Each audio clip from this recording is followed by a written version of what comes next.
이번에 하나님의 집이 되라 책을 내었어요. 이 책은 저의 간증이기도 하고 또 저희 공동체의 수많은 실제이기도 하고, 그래서 이 책 통해서 정말 말 그대로 느헤미야 성벽이 보수된 것처럼 많은 우리 독자들, 믿음의 동역자들의 삶에 구멍과 틈과 금들이 메워지고 든든한 성문이 붙어서 정말 주님 나라, 주님이 거하시는 주님의 집이 되기를 축복합니다. 네, 느헤미야서 그러면 역사서로 대부분 느헤미야 리더십에 대해서 다루거든요. 근데 제가 그런 입장에서 느헤미야를 읽다가 어느 날 1장부터 13장까지 진행되는 과정이 한 사람의 인생이 보수되는 느낌이 드는 거예요. 그리고 진짜 1장의 기도부터 의도적으로 드라마틱하게 편집해 놓은 한 편의 이렇게 설계도처럼 인생의 비전, 그 다음에 외적인 적, 내적인 적, 그리고 인생에 무너지게 되는 결정적인 원수들의 괴계, 도전들, 이런 걸 보면서 제 자신이 이렇게 보수되는 느낌이 들었어요. 그래서 느헤미야서가 리더십, 역사서, 이뿐만 아니라 이런 놀라운 비밀이 있구나. 그래서 이제 느헤미야 집회라고 신년을 시작할 때마다 성회를 선포했는데 열매가 놀라운 거예요. 그리고 정말 구멍이 메워지고 틈들이 메워지고 인생이 점프하기 시작하고, 그래서 지금 한 3회째 하면서 저희 교회에 이렇게 원동력이 된 것 같아요. 그래서 느헤미야를 그런 저 개인적인 체험 또 교회의 열매를 통해 더 깊게 보는 계기가 됐던 것 같습니다. 나름 열심히 하는데 밑빠진 독 같은 10년을 믿어도 20년을 믿어도 열매가 없게 되는, 그래서 나중에는 막 허탈해지고 심지어 이단에까지 빠지고 하나님이 왜 이러시냐 이러는. 근데 거기에는 원리가 있다는 거죠. 우리의 인생에 구멍이 나 있고 금이 가 있으니까 새는 거예요. 그래서 이 책을 통해 또 이 느헤미야서를 좀 보면서 뭔가 열심히 하기 이전에, 뭔가 영적 삶을 추구하기 이전에 그런 구멍, 틈, 이걸 메우면 저는 반드시 열매가 있을 거라고 믿습니다. 가장 중요한 건 내가 거기서 자유해졌을 때, 그리고 그 정죄감으로부터 자유해질 때까지인 것 같아요. 그리고 두 번째는 경우에 따른 사람의 심성에 따라 막 정죄감을 너무 소극적으로 계속 품고 있는, 그래서 원수가 그걸 잡고 있는 사람도 있는데 성경 진리가 말하는 데까지 가면 될 것 같아요. 성경이 회개하면, 자백하면 내가 용서하겠다 했는데, 그럼 그거를 진리를 믿는 거죠. 이해하기 쉽게 동화줄이라는 표현을 했지만 영적 원리들입니다. 보이지 않는 세계에서 일어나고 있는 실제로 우리의 성화와 또 우리가 성장하는 걸 막고 있는 그런 이제 핵심적인 요소들을 정리한 거고요. 그러니까 동화줄이라는 게 원래 세 가닥으로 돼 있거나 네 가닥으로 돼 있거나, 그리고 아주 짧은 건 두 가닥으로 이렇게 새끼를 꼬듯이 이렇게 여러 가닥이 꼬여서 만들어진 밧줄을 동화줄이라고 해요. 그러니까 그게 이렇게 사실 점진적 순서인 거예요.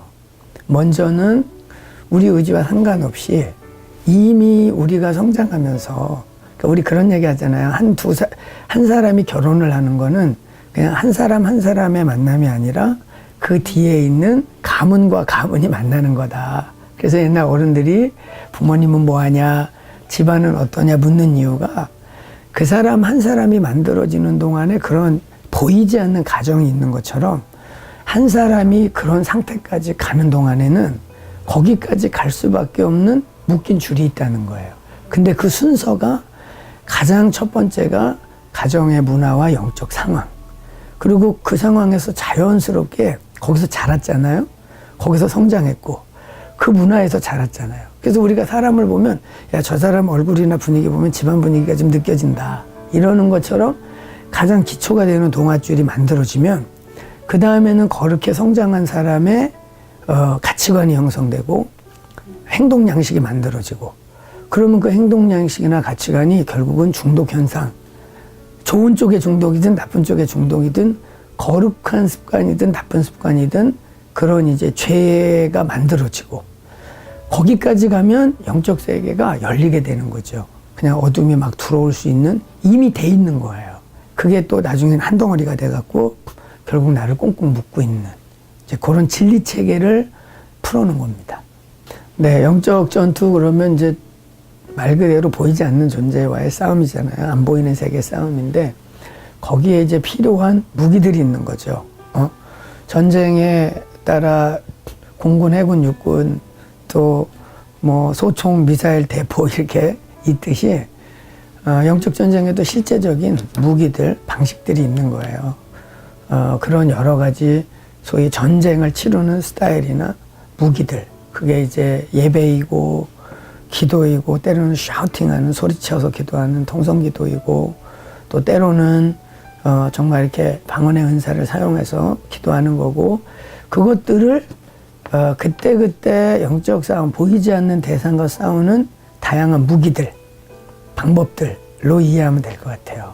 누구든지 다 위대한 꿈을 꾸잖아요. 다 위대한 비전을 받고. 근데 중요한 거는 비전을 출산하는 사람이 많지 않다는 거예요. 대부분이 비전이 유산되는데 유산시키지 않고 출산하는 거, 그래서 싸워내는 거. 이제 유산이 아닌 출산을 위한 투쟁이라고 본다면 그걸 뚫어내고 난 이후에 정말 하나님이 거하실 수 있도록 소위 성벽을 깨끗이 만들었어요. 구멍도 메우고 막 틈도 메우고 그래서 벽을 잘 쳤어.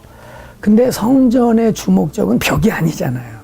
벽을 잘 만드는 이유는 그 안에 진짜 지성소에 하나님의 나라가 임하는 거니까 정말 한마디로 표현하면 이제는 앞에서 성벽을 깨끗이 하고 우리를 잘 겸비했다면 이제는 진짜 예배자가 되는 거죠. 정말 주님이 우리 속에 거하고 그분과 소통하면서 임재 속에 살아가는 삶. 첫째는 거룩이에요. 하나님이 거룩한 분이기 때문에 우리를 깨끗게 소지해서 구멍이나 틈이나 회개해야 될 요소들이 겸비된 상태. 그 다음에 말씀의 부흥과 지성소의 회복인데 두 번째는 영성입니다. 얼마만큼 성령님과 예민하게 민감하게 동행할 수 있는가. 근데 이게 동전의 양면 같은 거예요. 거룩의 부분이 완성이 돼야 거룩하신 성령님과 편안하게 동행하면서 지성소적 삶을 살아내는 거. 그래서 이 두 가지 깨끗게 겸비되는 거, 거룩의 문제, 그리고 지성소적 삶으로서 성령님과 예민하게 함께 갈 수 있는 깊은 영성. 두 기둥이라고 생각해요. 열심히 하는 만큼 열매가 없고 원칙과 기준을 잃어버려서 나름 열심히 하는데 열심히 할수록 주님에게 멀어지고 열심히 하나님 나라 걸 쏟아붓고 여기저기 다니면서 얻어먹고 채우지만 구멍과 틈과 열린 문으로 다 나가고 그런 원리를 발견하면서 이제는 열매 있는 삶, 천천히 가더라도 차곡차곡 쌓여가는 삶. 인생을 살면서 말이죠. 답이 없는 일, 열매 없는 일의 반복.